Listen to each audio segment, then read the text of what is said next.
नमस्ते दोस्तों, कैसे हैं आप सब। क्या कभी आपने सोचा है कि हमारी इस प्यारी धरती का नाम पृथ्वी कैसे पड़ा? या क्या आपने कभी सुना है कि एक समय ऐसा भी था जब हमारी ये धरती अपने गर्भ में हर अन्न, हर औषध को छुपाकर बैठी थी और मनुष्य भूखे मरने को मजबूर थे? नहीं सुना ना? तो आज मैं आपको मत्स्य पुराण में छिपी एक ऐसी अनोखी और अविश्वसनीय कहानी सुनाने जा रहा हूँ जो न केवल हमारी धरती के नाम का रहस्य बताएगी बल्कि एक ऐसे राजा की गाथा भी सुनाएगी जिसने पृथ्वी का दोहन करके मानव सभ्यता की नींव रखी। Don't skip this video even in your dreams. Like, share और सब्सक्राइब करें इस चैनल को अभी। तो चलिए शुरू करते हैं ये अद्भुत यात्रा। बात उस प्राचीन काल की है जब सतयुग अपने चरम पर था और धरती पर धर्म और न्याय का बोलबाला था। उस समय एक प्रतापी राजा थे जिनका नाम था अंग। राजा अंग अत्यंत पुण्यात्मा और प्रजा वत्सल थे। वे अपनी प्रजा को संतान से भी बढ़कर मानते थे। उनकी रानी थी सुनीता, जो मृत्यु की पुत्री थी। रानी सुनीता में कहीं न कहीं अपने पिता का तामसिक प्रभाव था और यही प्रभाव उनके इकलौते पुत्र वेन में भी देखने को मिला। बाल्यावस्था से ही वेन अत्यंत क्रूर और दुष्ट प्रकृति का था। उसे शिकार करना, निर्दोष जीवों को सताना और दूसरों को पीड़ा देना बहुत पसंद था। राजा अंग ने उसे बहुत समझाने की कोशिश की, उसे धर्म का मार्ग दिखाया, लेकिन वेन पर किसी भी उपदेश का कोई प्रभाव नहीं पड़ा। जब राजा अंग को लगा कि वे अपने पुत्र को सही मार्ग पर नहीं ला सकते और उनके रहते वेन का अधर्म बढ़ रहा है, तो वे अत्यंत दुखी होकर राजपाट त्याग कर वन चले गए और तपस्या में लीन हो गए। अब वेन राजा बना। दोस्तों, सिंहासन पर बैठते ही उसके अंदर छिपा हुआ अहंकार और अधर्म विकराल रूप धारण कर सामने आ गया। उसने घोषणा कर दी कि मैं ही भगवान हूँ, मुझे ही पूजो, मुझे ही यज्ञ दान से प्रसन्न करो। मैं ही ब्रह्मा हूँ, मैं ही विष्णु हूँ और मैं ही शिव हूँ। उसने सारे यज्ञ, सारे धार्मिक अनुष्ठान बंद करवा दिए। देवताओं को हविष्य मिलना बंद हो गया, जिससे उनका तेज क्षीण होने लगा। धरती पर पाप का घड़ा भरने लगा। प्रजा भूख, भय और अराजकता से त्राही त्राही कर उठी। चारों ओर बस हाहाकार और अधर्म का अंधकार छा गया। वेन के इस भयंकर कुशासन से चिंतित होकर अत्रि, अंगिरा, भृगु, मरीचि जैसे महान ऋषि मुनि और ज्ञानी ब्राह्मण एक साथ एकत्रित हुए। उन्होंने वेन को समझाने का हर संभव प्रयास किया। अत्यंत नम्रता से लेकिन दृढ़ता पूर्वक उन्होंने राजा से धर्म के मार्ग पर लौटने का आग्रह किया। हे राजन, आप महान अंग के पुत्र हैं। आपके पूर्वज धर्मात्मा थे। धर्म का पालन कीजिए, यज्ञों को पुनः स्थापित कीजिए, प्रजा को सुख दीजिए, अन्यथा इसका परिणाम बहुत बुरा होगा। ऋषियों ने वेन को बार बार समझाया, लेकिन दोस्तों, मदहोश वेन पर इन बातों का कोई असर नहीं हुआ। उसने ऋषियों का उपहास करते हुए कहा, मूर्खों, तुम मुझसे धर्म की बात करते हो। मेरा वचन ही धर्म है, मेरी आज्ञा ही अंतिम है। मैं ही सब कुछ हूँ, तुम मेरा अनादर करते हो। वेन के इस उद्दत और अहंकारी वचनों को सुनकर ऋषियों का क्रोध अपनी चरम सीमा कर पहुंच गया। जब सारे तर्क और उपदेश विफल हो गए तो उन तेजस्वी ऋषियों ने एक भयानक निर्णय लिया। अपनी वर्षों की तपस्या से अर्जित शक्ति को एकाग्र कर उन्होंने अपने हाथों में कुश के तीक्ष्ण अग्रभाग लेकर या केवल अपने तीव्र मनोबल से राजा वेन के शरीर से उसके प्राण हर लिए। जी हाँ दोस्तों, पलक झपकते ही अधर्मी वेन अपने सिंहासन पर ही अचेत होकर गिर पड़ा और उसके प्राण पखेरु उड़ गए। एक अहंकारी शासक का अंत इतनी दारुण और भयावह तरीके से हुआ। वेन की मृत्यु से क्षणिक शांति तो आई, लेकिन उसके बाद तो धरती पर और भी भयंकर अराजकता फैल गई। राजा विहीन राज्य में चारों ओर चोरी, डकैती, लूटपाट और हत्याएं होने लगीं। कोई किसी का रक्षक नहीं रहा। ऋषि मुनियों और सामान्य जन की रक्षा करना अत्यंत कठिन हो गया।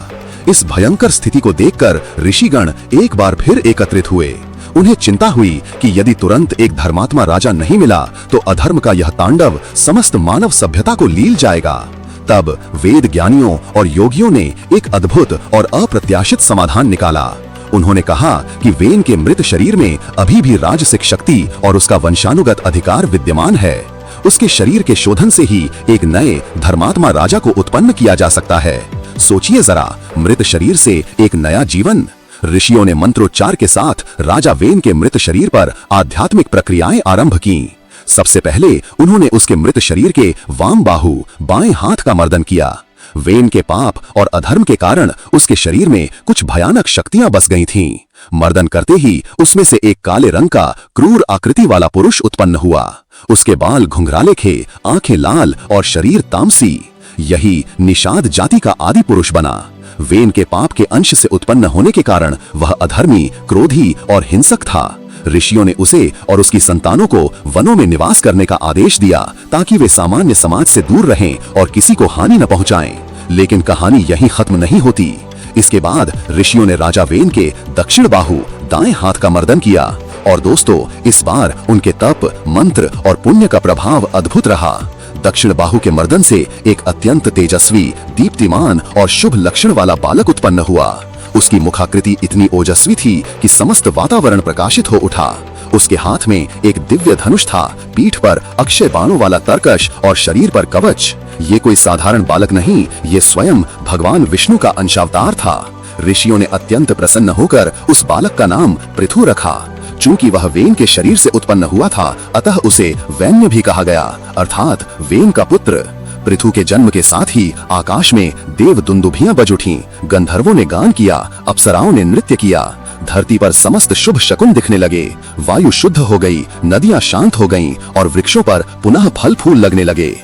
ब्रह्मा, विष्णु, महेश सहित समस्त देवगण पृथु के जन्म का अभिनंदन करने पृथ्वी पर अवतरित हुए। स्वयं ब्रह्मा जी ने पृथु को चक्रवर्ती सम्राट का पद प्रदान किया और आशीर्वाद दिया कि वह धर्म पूर्वक राज्य करेगा। उन्हें राजेंद्र, राजाओं का राजा घोषित किया गया। महाराज पृथु का राज्याभिषेक अत्यंत भव्य तरीके से किया गया। सिंहासन पर बैठते ही धरती पर व्याप्त अराजकता, भय और अधर्म का अंधकार समाप्त हो गया। वेदों और धर्म शास्त्रों में पारंगत ऋषि मुनि उनकी राजसभा में उपस्थित हुए। सर्वप्रथम पृथु ने निषाद जाति को उनके कुमार्ग से निकालकर उन्हें वन क्षेत्रों में रहने का आदेश दिया ताकि वे अपनी नैसर्गिक प्रवृत्ति के साथ शांति से रह सकें। उन्होंने दंड नीति का कठोरता से पालन किया और सभी चोरों, डाकुओं, अपराधियों को समाप्त कर शांति और व्यवस्था बहाल की। लेकिन दोस्तों, उनका सबसे महान कार्य, जिसके लिए उन्हें पृथु विस्तीर्ण करने वाला और हमारी धरती को पृथ्वी, जो पृथु से संबद्ध हो, नाम मिला, वो था पृथ्वी का अद्भुत दोहन। पृथु ने देखा कि राजा वेन के कुशासन के दौरान जब यज्ञ और कृषि का कार्य बंद हो गया था, तब पृथ्वी, जिसे देवी भूमि भी कहते हैं, मनुष्यों से नाराज हो गई थी। उसने अपने समस्त अन्न, रत्न, औषधियां और खनिज संपदा को अपने भीतर छिपा लिया था। परिणाम स्वरूप धरती बंजर हो गई थी और मनुष्य भूख प्यास से मर रहे थे। यह देख महाराज पृथु का हृदय करुणा से भर उठा। उन्होंने निश्चय किया कि वे किसी भी मूल्य पर अपनी प्रजा के कष्टों का निवारण करेंगे। उन्होंने अपना विशाल दिव्य धनुष उठाया और पृथ्वी को धमकाना आरंभ किया। जब पृथ्वी ने एक गाय का रूप धारण कर भयभीत होकर पलायन करना चाहा, तो महाराज पृथु ने अपने बाणों से उसका पीछा किया। पृथ्वी जहां तहां छिपने का प्रयास करती रही, परंतु पृथु के तेज से वह कहीं भी स्थिर नहीं रह पाई। अंततः थक हार कर पृथ्वी देवी गौ के रूप में पृथु के समक्ष उपस्थित हुई और उनसे हाथ जोड़कर प्रार्थना की, हे महाराज, मुझ पर दया कीजिए। आपने मुझे मेरे ही भीतर छिपी संपदा के लिए क्यों धमकाया? पृथु ने अत्यंत शांत स्वर में उत्तर दिया, हे पृथ्वी, तुम मेरी माता हो, परंतु तुम अपनी संतान मानव जाति को अन्न और धन नहीं दे रही हो। तुमने अपनी समस्त संपदा अपने गर्भ में छिपा ली है, जिससे मेरी प्रजा भूख और अभाव से मर रही है।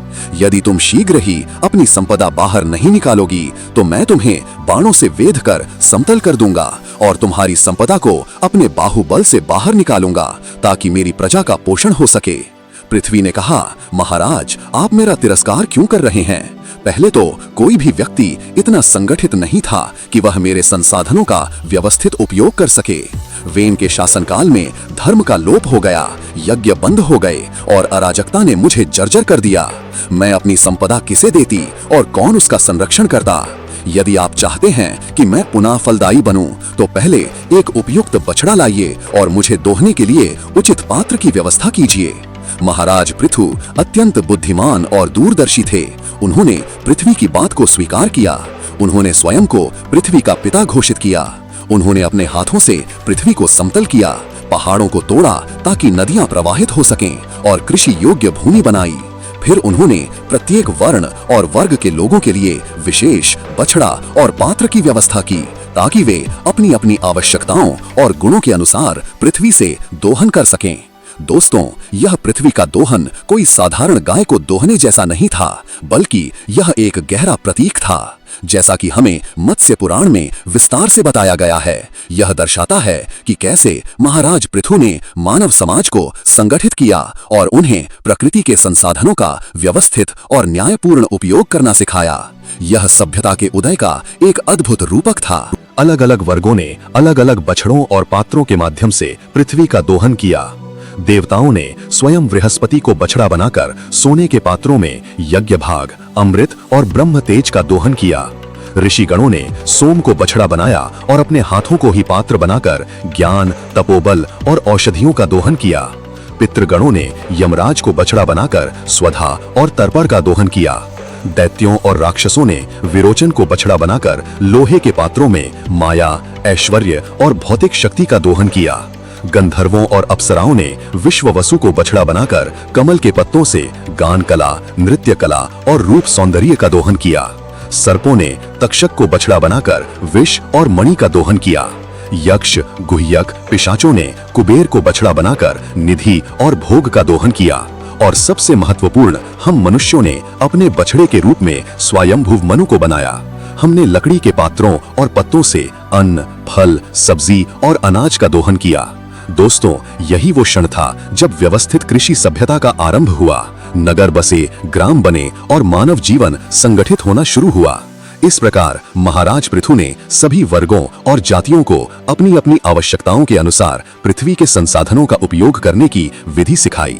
ये दोहन किसी शोषण के लिए नहीं, बल्कि प्रकृति के साथ समन्वय स्थापित कर जीवन जीने के लिए था। उन्होंने ही सबसे पहले खेती करना सिखाया, भूखंडों को समतल किया और पृथ्वी को रहने योग्य बनाया। उनकी इस महान सेवा के कारण ही पृथ्वी को पृथ्वी कहा जाने लगा, क्योंकि उन्हें पृथु ने अपने प्रेम और प्रयासों से पोषण दिया था और उसे सुव्यवस्थित किया था। महाराज पृथु के शासनकाल में धर्म की पूर्ण पुनर्स्थापना हुई। वे इतने प्रतापी और पुण्यात्मा राजा थे कि उनके अश्वमेध यज्ञों को संपन्न करने के समय स्वयं देवराज इंद्र ने भी बाधा डालने का प्रयत्न किया, परंतु पृथु के सहायक देवों ने इंद्र को भी परास्त कर दिया। उन्होंने 100 अश्वमेध यज्ञ संपन्न किए, जिसके अंतिम यज्ञ में स्वयं भगवान विष्णु प्रकट हुए और उन्हें आशीर्वाद दिया। पृथु ने अत्यंत दीर्घकाल तक न्यायपूर्वक शासन किया। उन्होंने प्रजा को हर प्रकार से समृद्ध और सुखी बनाया। उन्होंने न केवल भूखे को अन्न दिया, बल्कि उन्हें आत्मनिर्भर भी बनाया। उनकी दूरदर्शिता और प्रबंधन कला अद्वितीय थी। वे अपनी प्रजा के प्रति अत्यंत समर्पित थे और उनके सुख में ही अपना सुख मानते थे। अंततः अपनी आयु पूर्ण कर और अपने पुत्रों को सुयोग्य राजा बनाकर वे संसार त्याग कर परम धाम को प्रस्थान कर गए। दोस्तों, महाराज पृथु की यह कथा हमें बताती है कि शासन कला केवल सत्ता भोग नहीं है, बल्कि वह प्रजा के कल्याण, धर्म की स्थापना और प्रकृति के साथ सामंजस्य बिठाकर जीवन जीने का विज्ञान है। राजा वेन का पतन अहंकारी, अधर्मी और स्वार्थी शासक का परिणाम था, जबकि पृथु का उत्थान धर्मात्मा, लोक कल्याणकारी और त्यागी शासक का आदर्श प्रस्तुत करता है। यह अद्भुत और प्रेरक गाथा मानव सभ्यता के विकास, शासन के मूल सिद्धांतों और धरती के साथ हमारे सनातन संबंध की अमूल्य शिक्षा देती है। तो दोस्तों, अगली बार जब आप पृथ्वी शब्द सुने तो याद रखिएगा इस महान राजा पृथु की कहानी को, जिन्होंने इस धरती को जीवन दान दिया। उम्मीद है आपको ये वीडियो पसंद आया होगा। कमेंट में जरूर बताइएगा कि आपको ये कहानी कैसी लगी और आप आगे और किन पौराणिक कहानियों के बारे में जानना चाहते हैं। मिलते हैं अगले वीडियो में, तब तक के लिए नमस्कार।